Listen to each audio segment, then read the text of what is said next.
Hi, it's April, which means that it's Autism Awareness Month. And my co-author, Carol Burmeister, and I, co-authors of Flip the Switch, Strengthen Executive Function Skills, would like to share some evidence-based practices for you that can increase the executive function skills of your child at home or of your students if you're a teacher. First of all, in this first segment, we want to talk a little bit about evidence-based practices and what the term evidence-based practice means. The prevalence of autism spectrum disorder has intensified the demand for effective educational and therapeutic services. As a result, there are many interventions that are being brought forward as being effective with our students and our children. So how do you know whether or not an intervention really does have the science behind it? Well, that's where the good news comes in, because we do have a lot of great science around interventions for children on the autism spectrum.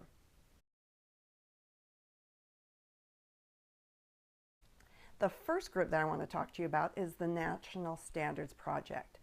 Several years ago, the NSP, or the National Standards Project, identified 15 established practices that are considered to be effective for students with autism spectrum disorder. In the notes below, you'll find all of the websites to which I'm going to refer in this short message. And so you can go to their website and check out what those 15 established interventions are. Another group that you need to be aware of is the National Professional Development Center, the NPDC. The NPDC has identified 27 evidence-based practices. Now, if you look at the two lists, you'll find that there is some overlap between the National Standards Project and the National Professional Development Center. Great, because that just lets us know that there is some agreement in the field around which of these practices are most effective. The NPDC list was actually updated in 2014, and Carol and I were honored to be amongst the evaluators who were able to read the research and determine whether or not there was a strong enough research base for practices to be included in that list. Well, now that we know what evidence-based practices are and where we might find them, how do we learn more about these? How can we learn how to use them most effectively? Well, that's some more good news, because there are some great training resources online. We have the Autism Internet modules. These are great modules that have some narrative, they have some video examples, they have case studies. They're a great free resource. Another new resource is what's called AFFIRM. That stands for Autism Focused Intervention Resources and Modules. And again, these are available online for free, and parents and teachers and other professionals can access these and get training around EBPs.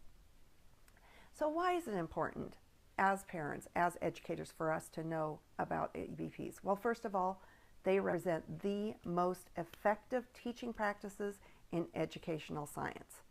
And it is a science, especially when we're working with students on the autism spectrum. There's so much that we know about what is effective that we need to pursue those things.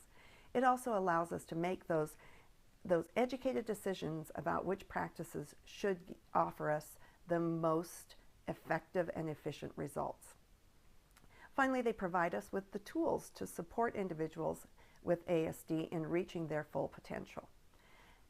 Again, in the notes below, you'll find information about where you can access these resources. In the next couple of days, we're going to be posting some more videos that will show you some specific strategies that you can use, and we just look forward to spending some more time with you. Thank you for all you do to influence the lives of the children who need us the most. Have a wonderful day.